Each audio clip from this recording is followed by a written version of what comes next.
A região amazônica é muito cobiçada pela sua natureza exuberante. Em meio à grande floresta existem muitos mistérios e lendas que cercam a região e mexem com o imaginário popular.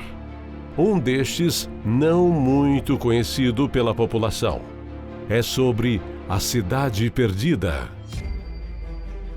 Traços recém-descobertos de antigas estradas, pontes e praças na floresta tropical do Brasil podem ajudar a dissipar a impressão outrora popular de uma Amazônia intocada, antes da chegada dos europeus. E muitos conhecem como a região de Apiacás. E eles conseguiram detectar, através de escaneamento a laser, e muitos sobrevoaram o local e registraram através de vídeos, e muitos acreditam ser a Cidade Perdida de Ratanabá. E eles acreditam que esta descoberta seria só o começo, porque tem muito mais a ser desvendado. Mas antes, pedimos o seu apoio a nosso canal.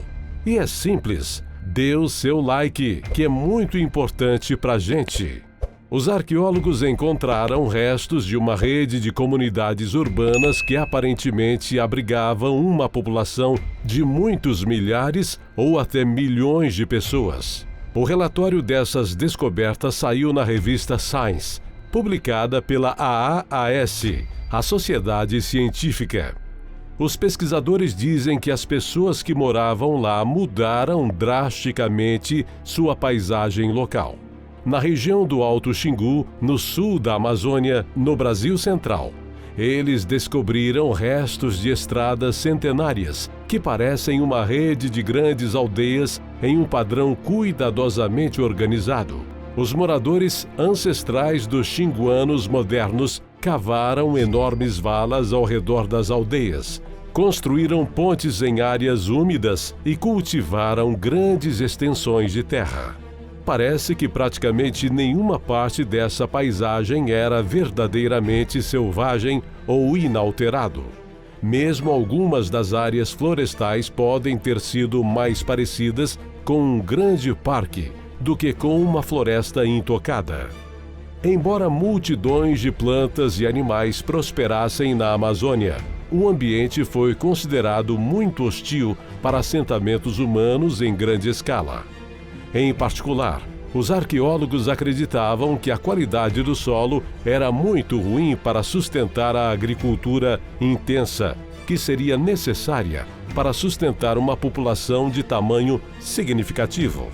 A impressão geral dos nativos da Amazônia como primitivos da Idade da Pedra, congelados no início dos tempos, mudou pouco nos últimos séculos. Tinha essa imagem querida de que a Amazônia era natureza pura. O problema é que temos muitos casos e experiência que nos digam como era a Amazônia em 1492. De uma forma ou de outra, disseram. Nos últimos anos, os arqueólogos vêm revisando sua visão da Amazônia, às vezes provocando debates acirrados sobre o quão extensamente a Terra poderia ter sido colonizada por humanos.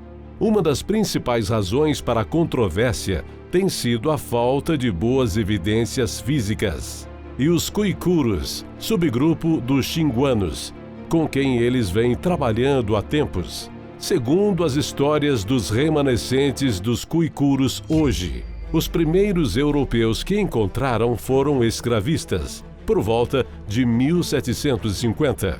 Os arqueólogos estimam provisoriamente que a população na região era de dezenas de milhares, mas caiu devido à escravidão e epidemias de doenças. Na década de 1950, havia apenas 500 xinguanos. Com o número de indígenas da Amazônia dizimados e poucas evidências concretas de suas primeiras civilizações, os pesquisadores que visitam a Amazônia geralmente concluem que seu povo sempre foi de tribos pequenas e primitivas, que deixaram poucas marcas em seu ambiente. Eles encontraram 19 assentamentos até o momento, pelo menos 4 dos quais eram grandes centros residenciais. Os assentamentos foram construídos em torno de grandes praças circulares, com estradas partindo delas em ângulos específicos, repetidos de uma praça para outra. Eles colaboraram com 2 chefes Kuikuro no estudo da ciência. Acredita que as características projetadas da paisagem envolviam todos os elementos da compreensão dos Kuikuros de todo o cosmos. As direções das estradas e as orientações de outras estruturas são ajustadas às direções do Sol e das estrelas, por exemplo. Hoje, os Kuikuros continuam com esse tipo de etnocartografia, como disseram. Como estradas nos antigos assentamentos tinham até 165 pés, 50 metros de largura, a largura de uma rodovia moderna de 4 pistas e ladeadas com grandes meios-fios. Os pesquisadores relatam que as estradas ligavam os assentamentos a cada 2 a 3 milhas, 3 a 5 quilômetros, ao longo de uma extensa malha. Esse tipo de planejamento exigiria capacidade relativamente sofisticada de reproduzir ângulos em grandes distâncias. Onde as aldeias convergiam em zonas úmidas, os pesquisadores descobriram os restos de antigas pontes, fossos e canais. Os Kuikuros ainda usam muitas dessas estruturas hoje. Toda essa área entre os assentamentos foi cuidadosamente projetada e gerenciada de acordo com os pesquisadores. Provavelmente foi cultivado ou mantido como uma espécie de parque, uma área gerenciada em vez de floresta selvagem ou intocada. Imagens de satélite revelam que a vegetação de agora nessas áreas que cresce parece bem diferente da floresta mais antiga. O Alto Xingu é a área maior contígua de floresta amazônica ainda sob manejo indígena. Sua história traz à tona a questão de como fazer para conservar a Amazônia remanescente. O objetivo deveria ser preservar uma natureza intocada pela atividade humana ou uma paisagem de trabalho que apoie os povos indígenas?